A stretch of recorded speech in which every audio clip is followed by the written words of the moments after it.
እነዚህ መካከል ትልልቆቹን የአውሮፓ ክለቦች የተመለከቱ እጅግ በርከት ያሉ የዝውውር ጉዳዮች እየተነሱ ይገኛሉ። እነሱን መረጃዎች ወደ እናንተ እያደረስን ቆይታን እናደርጋለን። ማንቸስተር ዩናይትድ፣ አርሰናል፣ ቼልሲ፣ ሊቨርፑል፣ ማንቸስተር ሲቲን ጨምሮ ሌሎችም ትልልቅ የአውሮፓ ክለቦች የዝውውር ጉዳዮቻቸውን እየሰማን ነው። እነሱን መረጃዎች ነው ሰብሰብ አድርገን በዛሬው የሰኞ ከሰዓቱ የምሳ ሰዓት ፕሮግራማችን ወደ እናንተም ልናደርስ በድጋሚ የተገናኘ ነው። ስለምታደምጡን ከልብ አድርገን እናመሰግናለን። ሀሳብ አስኪት ካላችሁ ኮሜንት ቦክስ ላይ ልታጋሩ እንችላላችሁ። ከመሸጋገሪያ በኋላ በድጋሚ ተመልሰን ስንመጣም በቀጥታ ወደ ዛሬ ፕሮግራማችን የምናመራ ይሆናል። አብራችሁን ይቆዩ። መረጃችን አመራን። ዌይን ማርክ ሩኒ ለሃሪ ኬን ከባርሴሎና የሚቀርበውን ፍላጎት ችላ ብሎ ወደ ማንቸስተር ዩናይትድ እንዲያመራ ወደ ፕሪሚየር ሊግ የሚደረገው አስደናቂ ተመላሽነትንም እውን እንዲያደርግም ነግሮታል። የእንግሊዝ ብሔራዊ ቡድን አምበል የወደፊት እጣ ፈንታው የዚህ ክረምት ትኩረት ከሚስቡ የዝውውር ወሬዎች አንደኛው ሊሆን እንደሚችል እየተገመተ ነው። ፎክስ ስፖርት እንደዘገበው ባርሴሎና ስለ ዝውውሩ ውይይት ጀምረዋል የሚሉ መረጃዎችን ይፋ ቢያደርግም ነገር ግን ተጫዋቹ በባየር ሚኒክ ሊቆይ እንደሚችል በርካቶች ይገምታሉ። ባየር ሚኒክ ግን ሃሪ ኬን በጀርመን ደስተኛ እንደሆነና ኮንትራቱንም በሚጠናቀቅበት በሚቀጥለው የውድድር ዘመን በኋላ ለማቆየት እንደሚችል ያላቸውን መተማመን ከፍተኛ እንደሆነ እየተነገረ ነው። ባየር ሚኒክ ተጫዋቹን የመሸጥ ፍላጎት በጭራሽ የላቸውም። ሃሪ ኬን በሙኒክ እጅግ የተሳካ ጊዜን እያሳለፈ ቢሆንም የፕሪሚየር ሊግ የግብ ማስቆጠር ክብረ ወሰንን የምንጊዜው ማለት ነው በስሙ ያልተመዘገበ አንድ ትልቅ ምዕራፍ ሆኖ ቀጥሏል። አለን ሺረር በ260 ግቦች የሊጉ የሁልጊዜም ከፍተኛ ግብ አስቆጣሪ ሲሆን ሃሪ ኬን በ213 ግቦች ሁለተኛ ደረጃ ላይ ነው የተቀመጠው። በቢቢሲ ፖድካስት ላይ ሲናገር ሩኒ ሃሪ ኬን ባየር ሚኒክን ለመልቀቅ ከወሰነ ወደ ኦልድ ትራፎርድ እንዲያመራ እንደሚፈልግ ነው በግልጽ የተናገረው። እኔ እንደማስበው ሁሉም ሰው ፍላጎት ይኖረዋል።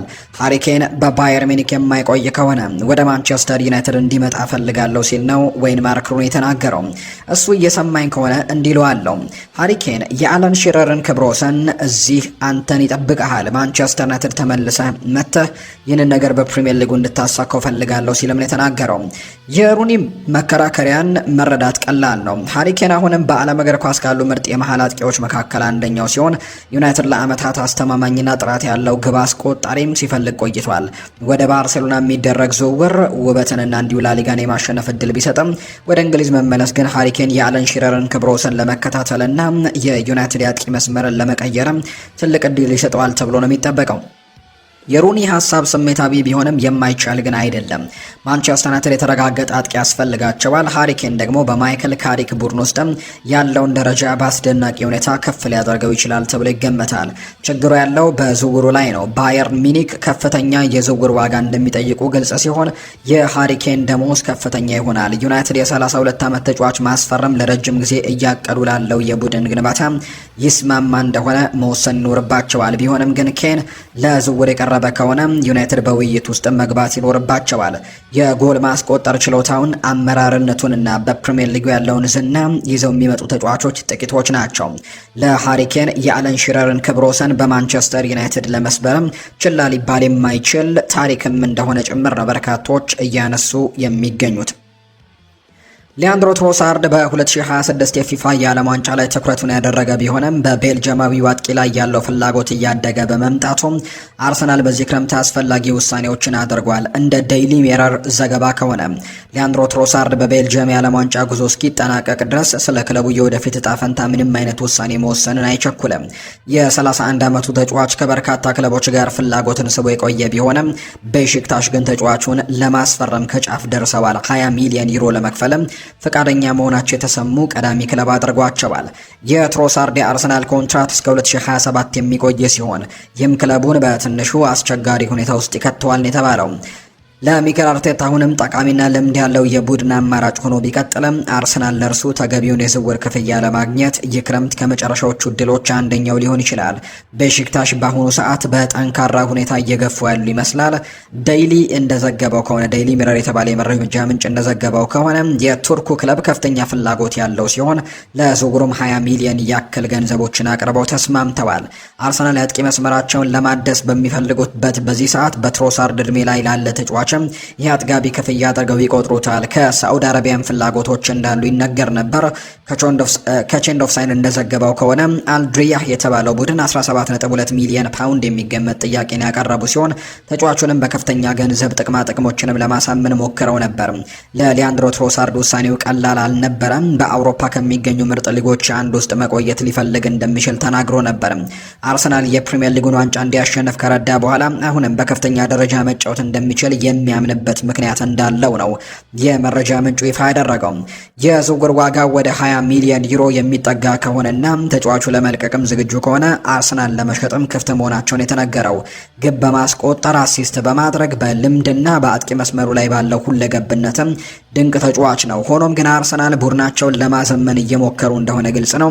ከወጣት የክንፍ ተጫዋቾች ጋርም ስማቸው እየተያዘ ሲሆን ትሮሳርድን መልቀቅ ለአዲስ የግራ መስመር አጥቂ ቦታ ሊፈጥርለት ይችላል ተብሏል። ይህ እንደተጠበቀ ሆኖ አርሰናል ተጫዋቹን ማስገደድ ግን አይችሉም። ትሮሳርድ አስተማማኝ ባለሙያና አሁንም ትልልቅ ጊዜያቶችን መፍጠር የሚችል ተጫዋች ተደርጎ ይቆጠራል። ትክክለኛው የዋጋ ጥያቄ ከመጣ ደግሞ መሸጡ ተገቢ እንደሆነ ይታመን ነበር። አሁን ላይ ግን የቱርኩ ክለብ ቤሽኪታሽ ይህንን ተጫዋች ለማስፈረም ሁሉንም ነገር እንደወሰነ የሚያሳዩ መረጃዎች ናቸው ይፋ እየተደረጉ የሚገኙት። ማንቸስተር ዩናይትድ ማቴዎስ ፈርናንዴስን ካጡ በኋላ ሌሎች የመሃል ሜዳ አማራጮችን መፈለግ የጀመሩ ሲሆን የቦሩሲያ ዶርትመንዱ ፌሊክስ ነሜቻ አሁን ላይ ከክለቡ ቁልፍ ኢላማዎች መካከል አንደኛው እንደሆነ እየተገለጸ ነው። እንደ ኒኮላ ሺር ዘገባ ከሆነ ዩናይትዶች በ25 ዓመቱ የጀርመን ዓለም አቀፍ ተጫዋች ላይ ፍላጎት አሳይተዋል የሚሉ መረጃዎች እየወጡ ነው። ስለዚህም የክረምት የዝውውር ንግግራቸውንም መጀመራቸውን የተገለጸው ከዶርትሙንድ ጋር እስካሁን የተደረሰ ስምምነት የለም። ነገር ግን የዩናይትድ የመሃል ሜዳ ቀደም ከፍተኛ ጉዳት ስላጋጠመው ይህ ፍላጎትም ትልቅ ትርጉም አለው።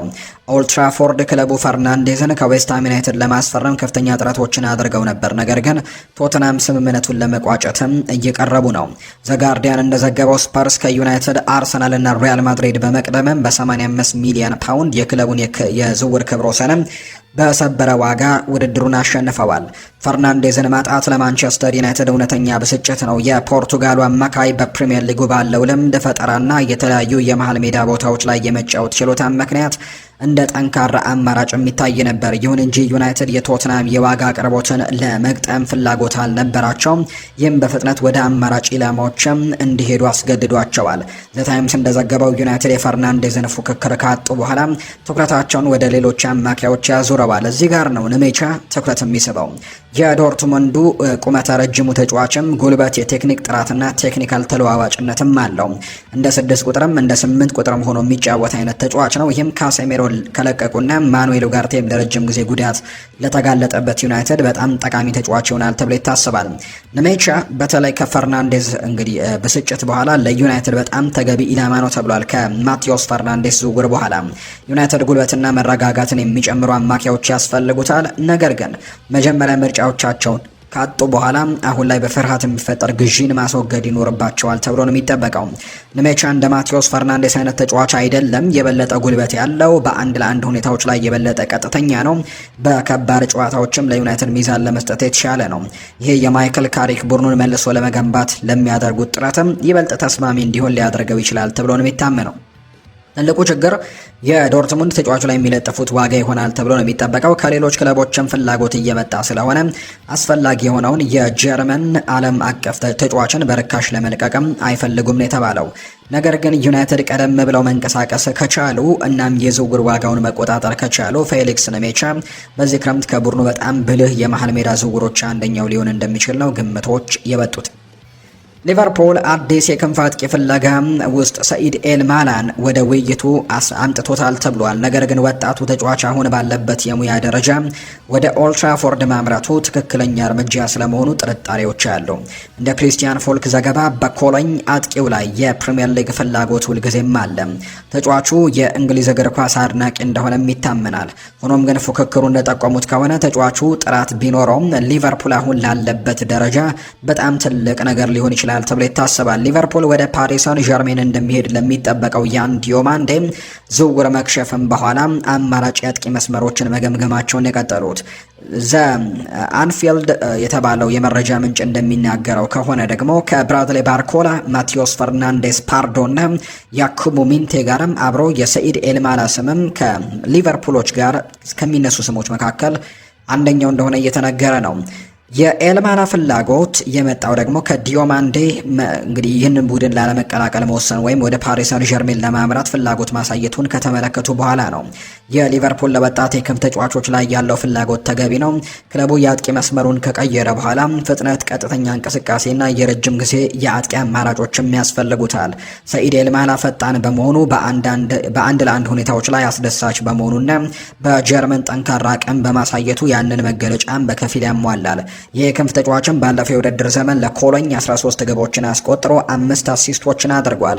ሆኖም ክሪስቲያን ፉልክ እንደሚያምነው ገና ከዲዮማንድ ጋርም ሊወዳደር አይገባም። ይህ አስፈላጊ ነጥብ ነው። ዲዮማንድ የሊቨርፑል ዋና ኢላማ የነበረ ሲሆን በከፍተኛ ደረጃ ተጽዕኖ መፍጠር የሚችል ተጫዋች ተደርጎ ይታይም ነበር። ሰኢድ ኤልማላ ተሰጥኦ ሊኖረው ይችላል፣ ነገር ግን አሁንም በማደግ ላይ ነው። ወደ ሊቨርፑል አይነት ከፍተኛ ጫና ወዳለበት ክለብ ከመቀላቀሉ በፊትም ትንሽ የፕሪሚየር ሊግ ደረጃን ሊፈልግ ይችላል። ከቼንድ ኦፍ ሳይድ እንደዘገበው ሊቨርፑልና ኒውካስል ፍላጎት እንዳላቸው የተነገረ ሲሆን ኮሎኝም ለተጫዋቹ 50 ሚሊዮን ዩሮ አካባቢ ሊጠይቁ ይችላሉ ተብሎ ነው የሚታመነው። ሊቨርፑል ሰኢድ ኤልማላን መከታተሉን መቀጠል ይኖርበታል። ነገር ግን ዝግጁ መሆኑ እስካልተረጋገጠ ድረስ ወደ ትልቅ የገንዘብ ዝውውር መቻኮል ግን የለባቸውም የሚል እንግዲህ መረጃ ነው እየወጣ የሚገኘው። የፕሪሚየር ሊግ አቅም ካለው ተጫዋችና ለአንፊልድ ጫና የተዘጋጀ ተጫዋች መካከልም ትልቅ ልዩነት ይኖራል ተብሎ ይታሰባል። ሊቨርፑል በአንድ ወይም በሁለት ዓመት ውስጥ ዝግጁ ሊሆን ከሚችል ተጫዋች ይልቅ በፍጥነት ውጤት ሊያመጣ የሚችል የክንፍ መስመር ተጫዋችን ነው የሚፈልጉት። ሰኢድ ኤልማላ ወደፊት ጥሩ ዝውውር ሊሆን ይችላል፣ በተለይም በመካከለኛ ደረጃ ቡድን ውስጥ በእንግሊዝ ራሱን ካረጋገጠ። ለአሁኑ ግን ለሊቨርፑል በረጅም ጊዜ ዝርዝራቸው ውስጥ በማቆየት ይበልጥ ወደ በሰሉ አማራጮችም ማተኮር ሊኖርባቸው እንደሚችል የሚገምቱ በርካታ ዘገባዎች ናቸው የበጡት። በዚህ ሳምንት መጀመሪያ ላይ ቼልሲ ግራኒት ዣካን ለማዘዋወር ያቀረቡት ጥያቄ ሁሉንም ሰው ትንሽ አስገርሞ ነበር። አሁን ግን ሰንደርላንድ የቼልሲዎችን የመጀመሪያ ጥያቄ ውድቅ ካደረጉ በኋላ ነገሮች ትንሽ ጸጥታ ሰፍኖባቸዋል። ነገር ግን ይህ ታሪክ ገና አላለቀም። ቼልሲ ለዣካ እንደገና ጥያቄ እንደሚያቀርቡ በእርግጠኛ ነኝ ሲሉ ነው ከወኪሎቹ የመረጃ ምንጮች ግንኙነት ያላቸው አንዳንድ የመረጃ ምንጮች ይፋ ያደረጉት። ቻቪ አሎንሶ እንደገና ከሱ ጋር መስራት ቆርጦ ተነስቷል። ሰንደርላንድ 8 ሚሊዮን ፓውንድን ውድቅ ቢያደርገውም ነገር ግን ወደ 10 ሚሊዮን ፓውንድ የሚጠጋ አዲስ ጥያቄ ቼልሲ ይዞ ሊመጣ እንደሚችል ይታመናል። ቼልሲ ዋጋውን ወደ 10 ሚሊዮን ፓውንድ ከፍ ብቻ ካደረጉት በዚህ ጉዳይ ላይ ስኬታማ ይሆናሉ ተብሎ ይታመናል። ነገር ግን በቀጣይ የሚታይ ነው የሚሆነው። ማስታወስ ያለብን አንድ አስፈላጊ ነገር የተጫዋቹ ወገን ነው። ዣካ ቀደም ሲል ለሰንደርላንድ የዝውውር እንዲሳካ እንደሚፈልግ አሳውቀዋቸዋል። እንደገና ደግሞ በለንደን መኖርም ይፈልጋል። ቤተሰቡም ይህንን ነገር በደንብ ይደግፉታል። ሰንደርላንድ ዣካን ላለማጣት ይሞክራሉ። አቋማቸውም የስዊዘርላንድ ዓለም አቀፍ ተጫዋችን ምንም አይነት ዋጋ ደግሞ ለሽያጭ እንዳልቀረመ ነው። በእግር ኳስ ውስጥ ያለው እውነታ ግን ብዙ ጊዜም የተለየ ነው። ስለዚህም ደግሞ የተሻለው 10 ሚሊዮን ፓውንድም ጥያቄ በቂ ባይሆን እንኳን ብላክ ካትስ ተብለው የሚጠሩት ሰንደርላንዶች በሴፕቴምበር ወር ላይ 34 ዓመት የሚሞላውንና ለመልቀቅ በግልጽ የፈለገውን ተጫዋች መሸጥ የሚያስቡበት ደረጃ ሊኖር እንደሚችል ነው የተናገረው። የግራኒት ዣካ ወደ ቼልሲ የዝውውር ወሬ ቀጥሎ ምን ይሆናል የሚለው በርካቶች ይጠብቁታል። ቼልሲ ከ10 ሚሊዮን ፓውንድ በላይ መክፈል እንዳለባቸው ጠራጠራለሁ። ተጨማሪ ጉርሻዎች ወይም ቦነሶችን የሚያካትት ስምምነት ይደረግ እንደሆነ እናያለን። ነገር ግን ሰንደርላንድ እንደ መሰረታዊ ክፍያ 10 ሚሊዮን ፓውንድ ብቻ እንግዲህ ይቀበላሉ ብሎ ማሰብ ግን በጣም ከባድ ሊሆን እንደሚችል ነው መረጃዎች የወጡት። በስታዲየም ኦፍ ላይት ያሉ ምንጮች በቼልሲ ዝቅተኛ የመነሻ ጥያቄ ደስተኛ አልነበሩም። 10 ሚሊዮን ፓውንድ በቂ መሻሻልም አይደለም። በተመሳሳይ የሰማዮቹ ባለቤቶች እንደገና የመሸጫ ዋጋም ወይም ደግሞ ሪሊስ ክሎዝም ለሌለው ተጫዋች ብዙ ኢንቨስትመንት ለማድረግ ዝግጁ እንደሆኑ እርግጠኛ አይደሉም። በዚህ ዓመት አቀራረቡ ላይ የተወሰነ መለወጥ አለ። የዣካ ፍላጎትም እንደሚያሳየው ቼልሲ ከተለመደው ወጣት ተጫዋቾች ኢንቨስትመንት ጎን ለጎን አንዳንድ ልምድ ያላቸው ተጫዋቾችን ለመጨመር ዝግጁ መሆናቸውን የሚያሳይ አይነት ዝውውር ተደርገው ነው በርካቶች የሚቆጥሩት። ነገር ግን ሁልጊዜም ገደቦች ይኖራሉ። በዣካ ጉዳይ ላይ ስምምነት የት እንደሚደረግ ማየት ከባድ ነው። ቻቪ አሎንዞ በስታንፈርድ ብሪጅ እንደገና ከዣካ ጋር ለመገናኘት በጣም ይፈልጋል። ምክንያቱም ሁለቱ በባየር ሌቨርኩዘን በጥሩ ሁኔታ አብረው ሰርተው ነበር። ነገር ግን ሌሎች አማራጮች እየተፈተሹ ነው። አዲስ የቼልሲ አሰልጣኝ በቅጥር ሰራተኞች የሚቀርቡላቸውን አማራጮችንም ለመመልከት ዝግጁ ናቸው ተብሏል። አሌክስ ስኮት ስሙ ተያይዞ ነበር። በተመሳሳይ አዩብ ቦአዲም ቼልሲ የሚወዱት ተጫዋች ነው። ነገር ግን በአሁኑ ሰዓት ምንም የተለየ ነገር የለም። ማንቸስተር ሲቲ በዚህ ጉዳይ ላይ ይበልጥ የላቀ መሻሻልም እንዳለባቸው ይታመናል። ሊልም ተጫዋቹን ለአንድ ተጨማሪ ዓመትም እንደሚቆይ የሚያስችል ስምምነትም ለመፍጠር እየገፉ ነው ተብሏል። የተለመዱ ስሞች ከጊዜ ወደ ጊዜ ብቅ ማለታቸውን ይቀጥላሉ። ነገር ግን የበለጠ ተጨባጭ ነገር እስኪኖር ድረስም አሁንም አላስቸግራችሁም፣ ነገር ግን ስለምን እንደምነግራችሁ ምናልባት ሀሳቡ ይኖራችሁ ይሆናል ብሏል የመረጃ ምንጩ ሲናገር። ለአሁኑ የዣካ ዝውውር ለመጨረስ የሚደረጉ የተሻሻሉ ጥረቶች በጣም ሊሆኑ የሚችሉበት ሁኔታ ላይ ነው ያለው። አዲስ ጥያቄዎች ሲቀርቡና የሰንደርላንድ ምላሽ መሰረት ደግሞ ቀጥሎ ምን እንደሚሆን በርካቶች ሀሳቦቻቸውን እየጠበቁ እንደሚገኝ ነው የመረጃ ምንጩ ይፋ ያደረገው። ክሪስቲያን ፎልክ ባርሴሎና የባየር ሚኒኩን አጥቂ ሃሪኬን ወኪሎችን ማረጋገራቸውን አገኘሁት ባለው መረጃ ላይ አረጋግጧል። በተለይ በባየርን ኢንሳይደር አምዱ ላይ ክሪስቲያን ፎልክ ሲናገር ባርሴሎና በኬን ላይ ተጨባጭ ፍላጎት እንዳሳዩም ግልጽ አድርጓል። ሆኖም ግን እንግሊዛዊው አጥቂ በባየር ሚኒክ የመቆየት እድሉ ሰፊ መሆኑን የጠቆመው ኬን በአሁኑ ሰዓት በዓለም ላይ ካሉ ምርጥ አጥቂዎች አንደኛው ነው። ለባየር ሚኒክም በ147 ጨዋታዎች 146 ግቦችን ያስቆጠረ ሲሆን በያዝነው የውድድር ዘመን ብቻ በ51 ጨዋታዎች 61 ግቦችን አስቆጥሯል። ባርሴሎናን እየለቀቀ ያለው ሮበርት ሌቫንዶስኪን ለመተካትም እንደ ሃሪኬን ያለ ጥራት ያለው ተጫዋችም በእጅጉ ያስፈልጋቸዋል። ነገር ግን የኬን ሁኔታ በባየር ሚኒክ ቁጥጥር ስር በመሆኑ ዝውውሩ ቀላል አይመስልም። ክሪስቲያን ፎልክ በጀርመን እግር ኳስ ላይ ጠንካራ መረጃዎች ያሏቸው ጋዜጠኞች ናቸው። ኬን ለባየር ሚኒክ ለመልቀቅም እንደማይገፋፋና አዲስ ኮንትራት ደግሞ ድርድር ይህንን ሁሉ ነገር በቅርቡ እንደሚፈታው ያላቸው መተማመን ከፍተኛ ነው። ክሪስቲያን ፎልክ እንዲህ ሲል ይናገራል። ይህ እውነት ነው። የሃሪኬን ወኪሎች በባርሴሎና መገኘታቸው ተረጋግጧል። ነገር ግን ባርሴሎና ሃሪኬንን ከባየር ሚኒክ የመንጠቅ እድል እንደሌላቸው ሰምቻለሁ። እሱ በሙኒክ መቆየትና አዲስ ኮንትራት መፈረም ይፈልጋል። ይሁን እንጂ በአሁኑ ሰዓት ከእንግሊዝ ብሔራዊ ቡድን ጋር በዓለም ዋንጫ ላይ በመወዳደር ላይ ስለሆነ አሁን ለመፈረም አይፈልግም የተባለው። ለማንኛውም ሃሪኬን ከባየር ሚኒክ ጋር ብቻ ለመደራደር ይፈልጋል። መፍትሄ እንደሚያገኙም አስባለሁ ብሏል። በእውነቱ ሃሪኬንን መልሰን በፕሪሚየር ሊጉ ማየትም እንፈልጋለን ሲልም ነው የተናገረው። እንዳለመታደል ሆኖ በአሁኑ ሰዓት ይህ በአጀንዳ ውስጥ ያለ አይመስልም። ሁለቱም ምልክቶች ኬን በአሊያንዝ አሬና እንደሚቆይ ነው የሚያሳዩት። ምናልባትም ባርሴሎና ወደፊት መከታተል የሚገባቸው ክለብ ሊሆን ይችላል ተብሎ ይታሰባል። እንዳለመታደል ሆኖ ኬን ወደ ቀድሞ ክለቡ ቶተናም ካልሆነ በስተቀር ወደ ሌላ የእንግሊዝ ክለብ እንደሚሄድ መገመቱ ከባድ ሊሆን ይችላል። እሱም በአሁኑ ሰዓት ያንን ዝውውር መፈጸም እንደሚችሉ አያጠያይቅም። ስፐርስ አሁንም የቻምፒየንስ ሊግ ተሳትፎና ዋንጫን የማሸነፍ ተስፋ ቢኖራቸው ኖሮ ሁኔታው የተለየ ይሆን ነበር። ነገር ግን አሁን ላይ ከዚያ በጣም የራቁ ናቸው። የሃሪኬን ከቶተንሃም ጋር ያለው ግንኙነት ወደ አርሰናል ፈጽሞ እንዳይሄድ ያደርገዋል። ማንቸስተር ሲቲ ደግሞ ኤርሊንግ ሃላንድ ስላላቸው ኬን አያስፈልጋቸውም። ሊቨርፑልና ማንቸስተር ዩናይትድ አማራጭ ሊሆኑ ይችላሉ። ነገር ግን ሁለቱም የራሳቸው ችግሮች ስላሉባቸው ለኬን ዋስትና ሊሆኑ አልቻሉም። ይሄ የሚያሳዝን ነው። ምክንያቱም የ32 ዓመቱ ተጫዋች በሙያው ከፍተኛ ደረጃ ላይ የሚገኝ ሲሆን የአለን ሺረርን የፕሪሚየር ሊግ የግብ ማስቆጠር ክብረ ወሰንን የመስበር እድል አሁንም ሊኖረው ይችላል። ኬን እንግሊዝን ሲለቅ 213 የሊግ ግቦች ነበሩት። በባየር ሚኒክ ያስቆጠረው ፍጥነትም በፕሪሚየር ሊጉ ቢቀጥል ኖሮ አሁን 311 ግቦች ላይ ይደርስ ነበር። ይህም ደግሞ በሺረር ክብረ ወሰን በእጅጉ የተሻለ እንደሆነ ጭምር ነው ቁጥሮች የሚያሳዩት። ባርሴሎና በፊት አጥቂ ቦታ ላይ ለሃሪኬን አማራጭ በመፈለግ ላይ ሲሆኑ የሊቨርፑልን አጥቂ አሌክዛንደር ኢሳክንንም እየተከታተሉ መሆናቸው ይነገራል። ባርሴሎና ሮበርት ሌቫንዶስኪን የሚተካም ከፍተኛ ተጫዋች ያስፈልጋቸዋል የሚለው መረጃ በተደጋጋሚ እየወጣ ነው። ኬን በባየር ሚኒክ የመቆየቱ እድል ሰፊ በመሆኑ ዝውውሩ እውን ሊሆን አይችልም። የካታላኑ ክለብም አሁን ላይ ወደ ሊቨርፑል ከተዘዋወረ በኋላ ደካማ ብቃትን ያሳየ ቢሆንም በአሌክዛንደር ኢሳክ እድል ላይ ለመውሰድም ፍላጎቱ አላቸው። የስዊድን ዓለም አቀፍ ተጫዋችም ከኒውካስል ዩናይትድ በውድ ዋጋ ከተዘዋወረ በኋላ በ22 ጨዋታዎች ያስቆጠረው 4 ግቦችን ብቻ ነው። አሌክዛንደር ኢሳክ በኒውካስል በነበረበት ወቅት በ109 ጨዋታዎች 62 ግቦችን በማስቆጠር የዓለም ደረጃ ብቃትን አሳይቷል። ቆይቷል። በሊቨርፑል ባይሳካለትም በኒውካስል የነበረውን ስጋትም የሚያስታውሱ ደጋፊዎች አሉ። ምናልባትም አሌክዛንደር ኢሳክ ከሊቨርፑል ስለ መውጣቱ ማሰብ አለበት። ምክንያቱም በአንፊልድ የተቸገረው እሱ ብቻ አይደለም። ፍሎሪያን ቬርትስ፣ ጀረሚ ፍሪምፖንግ፣ ሜሎስ ኪርኬዝ በከፍተኛ ዋጋ ቢመጡም ብቃታቸውን ለማሳየት ተቸግረዋል። በተጨማሪ ሞሐመድ ሳላ፣ ትሬንት አሌክዛንደር አርኖልድ እና ኢብራሂማ ኮናቴ ክለቡን በነጻ ዝውውር መልቀቃቸው በክለብ ውስጥም ከፍተኛ ችግር እንዳለ የሚያሳይ ነው። አሌክዛንደር ኢሳክ ወደ ስፓኒሽ ላሊጋ ማምራቱ ለሙያው መነቃቃትም ሊሰጠው ይችላል።